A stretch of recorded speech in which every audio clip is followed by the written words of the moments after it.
Assalamualaikum warahmatullahi wabarakatuh. Perkenalkan, nama saya Selsiana Lunasia dengan NIM 23090350018. Saya berasal dari Universitas Negeri Makassar.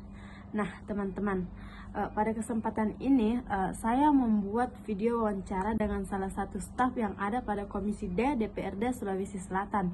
Nah, di mana Komisi D ini adalah objek yang saya ambil dengan alasan karena kebetulan sekarang ini saya sedang melaksanakan magang di Komisi D DPRD Provinsi Sulawesi Selatan ini. Nah, pada video ini saya akan menganalisis bagaimana sih manajemen kinerja yang ada pada Komisi D. Nah, video ini saya buat untuk melaksanakan atau menyelesaikan tugas mata kuliah pada mata kuliah manajemen kinerja dan kompensasi. Nah, bagaimana manajemen kinerjanya? Mungkin teman-teman bisa menyimak video yang saya buat ini. Bismillahirrahmanirrahim. Assalamualaikum warahmatullahi wabarakatuh. Selamat sore Bapak. Perkenalkan, nama saya Selsiana Lunasia. Saya dari Universitas Negeri Makassar. Sebelumnya terima kasih atas kesempatan yang Bapak berikan kepada saya untuk mewawancarai Bapak pada sore hari ini. Mungkin terlebih dahulu saya mempersilahkan kepada Bapak memperkenalkan diri terlebih dahulu. Silakan. Bismillahirrahmanirrahim. Assalamualaikum warahmatullahi wabarakatuh. Saya di Komisi D, staf kami di Komisi D ini ada staf berlima. Kebetulan saya adalah koordinator komisinya, staf komisinya ya. Saya bernama Aryatman Rasad. Terima kasih Bapak. Mungkin kita langsung saja ke sesi wawancara, di mana yang pertama itu apakah Bapak bisa menjelaskan terlebih dahulu mengenai profil Komisi D ini, seperti jenis usaha dan gambaran umumnya. Ya. Komisi D ini adalah komisi yang membina infrastruktur. Komisi D ini adalah salah satu komisi yang ada di DPRD Sulsel. Yang ada itu Komisi A bidang pemerintahan, Komisi B bidang perekonomian, Komisi C keuangan, Komisi D ini bidang infrastruktur, dan Komisi E itu bidang kesejahteraan rakyat. Komisi D ini membidangi infrastruktur yang ada di wilayah Sulawesi Selatan, yang mempunyai seperti jalan, yang mempunyai kewenangan di provinsi. Aktivitas kerja di DPR itu menindaklanjuti setiap ada aksi atau surat masuk yang ada di DPRD yang berasal dari masyarakat ataupun aliansi yang mewakili untuk ditujukan ke DPRD Sulsel, terkhusus persoalan terkait masalah yang merupakan bidang tugas Komisi D itu sendiri. Baik Bapak, selanjutnya itu apakah di instansi ini menggunakan sistem manajemen kinerja atau penilaian kinerja? Nah, jika ada, siapa yang bertanggung jawab atas penilaian kinerja tersebut?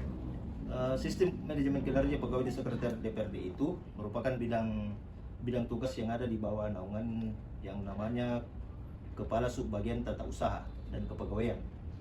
Tetapi yang bertanggung jawab dalam proses penilaiannya itu adalah kepala bagian masing-masing oleh setiap pegawai. Di sini kan ada yang bertanggung jawab itu adalah 4 kepala bagian di sini. Ada kepala bagian umum, kepala bagian persidangan, kepala bagian perundang-undangan, kepala bagian program dan keuangan. Begitu. Terus dalam mengukur kinerja, apakah pada Komisi D ini menggunakan KPI atau metode lain seperti target kerja, absensi, atau penilaian atasan, serta indikator apa saja yang biasanya digunakan untuk menilai hal tersebut? Di Komisi D ini, pertanyaannya tadi di Komisi D kan? Ya. Di Komisi D ini stafnya ini kan saya berlima. Saya dibawahi langsung di bagian fasilitasi, penganggaran, dan pengawasan. Dalam pengambilan pemberian nilai itu ada namanya target kinerja harian.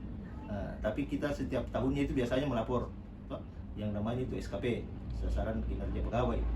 Itu yang masing-masing yang ditandatangani lah oleh kepala bagiannya. Misalnya kita di Komisi D di bawah bagian fasilitasi, terus staf PNS misalnya di bagian keuangan yang tanda tangan itu penilaian kinerjanya itu adalah kepala bagiannya, dan yang bertanggung jawab secara keseluruhan itu namanya Sekwan, Bapak Sekretaris DPRD begitu.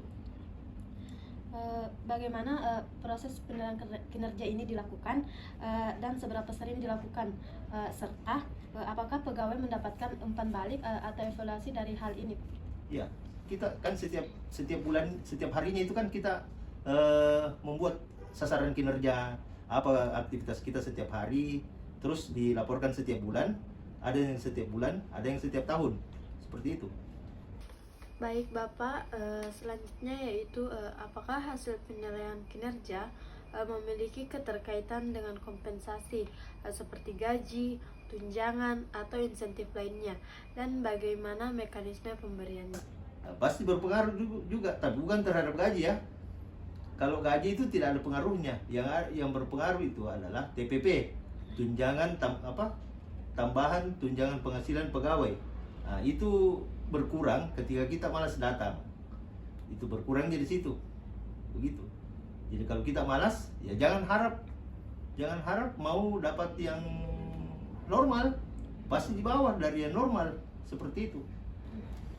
Terus yang terakhir Pak, menurut Bapak, apakah sistem penilaian kinerja ini yang diberikan ini sudah jelas dan adil, serta apa kekurangan dan kelebihan dari hal ini? Penilaian kinerja ini saya rasa sudah adil kan. Apa tadi Kekurangan dan kelebihan. kekurangan dan kelebihannya ya apa yang kita kerja itu yang kita dapat. Misalnya kita rajin, pastilah kita dapat juga yang baik kan.